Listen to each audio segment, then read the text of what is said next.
Thank you very much, fellow Kenyans. I'm Babu Owino, Member of Parliament for Embakasi East constituency. Today I'm here to talk about the witch hunt that is coming from the government. The government of the day, the state has realized that our popularity has really grown and that they want to manage, they want to dwarf this popularity. They have approached Babu Owino on several occasions so that Babu can work with government, but Babu has refused and has said clearly that he wants to work for Kenyans, and that if the government was offering services to citizens, the services that were promised during the campaign periods, if they were working, if the cost of living was reduced, if taxes were reduced, if there were jobs for Kenyan citizens, if the health sector was working, if education sector was working, then Babu Owino would not have any business opposing the government. But why do we oppose the government? Why do we keep checks and balances on the government? It's because the government has not shown any effort to solve these issues of concern that I am raising.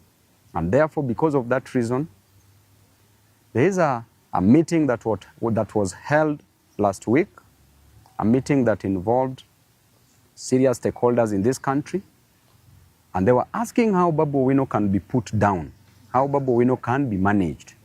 Some proposed that Babu Owino should be approached, bought, bribed, so that he can support the government. Some came with an idea that Babu Owino should be dealt with perpendicularly, that they should send the Ethics and Anti-Corruption Commission to our offices to come and besmirch the good name of Babu Owino. And therefore, I was reliably informed, information from very serious sources, that this week EACC was to come visit us at our offices in Donholm, Greenspan Mall, 2nd floor. If not this week, then next week they are to come, or any other time that they will deem fit. And the intention is very clear, that we need to put Babu down. We need to tell the public that there are corruption allegations in Embakasi East office. And I want to tell you clearly that the Auditor General produced a report for all the constituencies, the 290 constituencies in this country. And the lady, you know how she works, she can't be bribed. If the government cannot bribe her, then Babu Owino automatically cannot bribe this lady, and she's been doing a great job. And the report was clear, and I want to read to Kenyans this report from the Auditor General.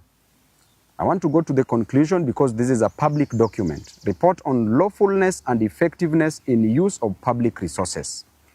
Conclusion. As required by Article 229, Sub-Article 6 of the Constitution, based on the audit procedures performed, except for the matter described in the basis for conclusion on lawfulness and effectiveness in use of public resources section of my report, I confirm that nothing else has come to my attention to cause me, the Auditor General, to believe that public resources have not been applied lawfully and in an effective way. If this report came from the Auditor General and it is a public document, then why does the government want to use EACC to come and intimidate Babu Owino? I want to tell the EACC that you are an independent body. Do not get involved in this politics.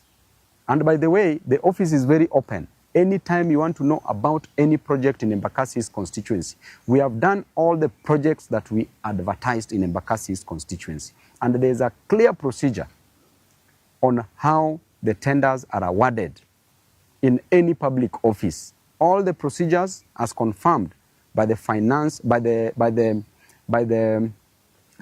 manager, as confirmed that all the procedures were followed. There is no any conflict of interest.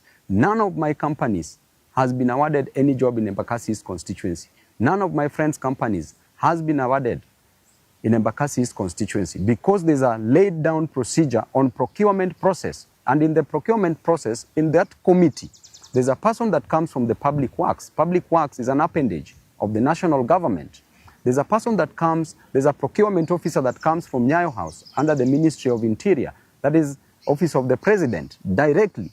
Who determines who is to be given what? And in this country, if you are in opposition, there's nothing you can influence, even if you wanted to influence. And therefore, if the government wants to come for me, I want to tell you that you've come for me severally. This is not any news to me. I have faced so many things within the court corridors.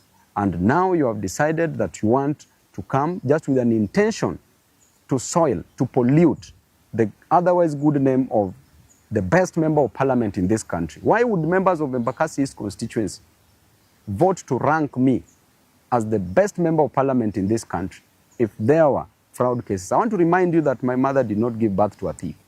I did not come to Nairobi to steal money for Embakasi East constituents. I did not come to Nairobi to frustrate my people or Kenyans. I came to Nairobi to study, and I got a job as a member of parliament for Embakasi East constituency, and therefore my work in Nairobi is to work for my people.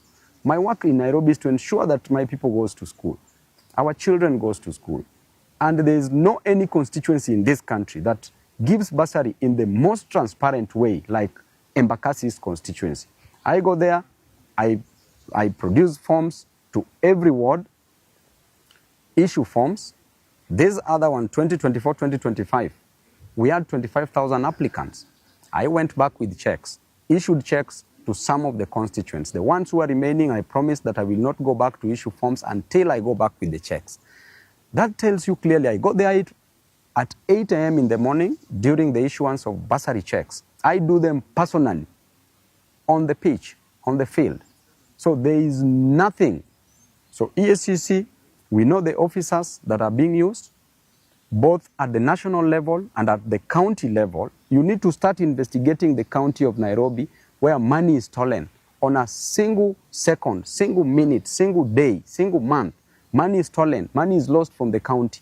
Do not come to disturb people in Embakasi East constituency. And if you want to come, go and check all the projects.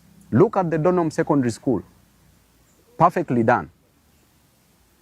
Look at Tasia that you want to stop now that you don't want us to build.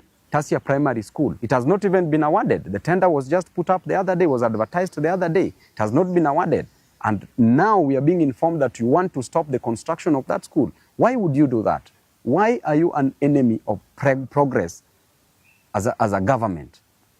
We were elected to work. And I was elected by my people to work, and I have an independent mind to work. I will not suspend my brains to support any other person, no matter how much you coerce me. It doesn't matter. There are people that you can coerce, there are people that you can put pressure on, but you can never put pressure on me. I know where I'm going, and I will reach there no matter what. It doesn't matter. And I want to tell you, the EACC, keep off this war. This is not your war. Don't be used, don't be misused, don't be abused into doing things that is not within your mandate. Right now, why don't you go and consult with the Auditor General on this report? Why do you want to come and intimidate people in Embakasi East constituency? And after all, the much you can do is just to take somebody to court. What else can you do? So mwachane na upuzi na ujinga mingi watu wa EACC. Thank you.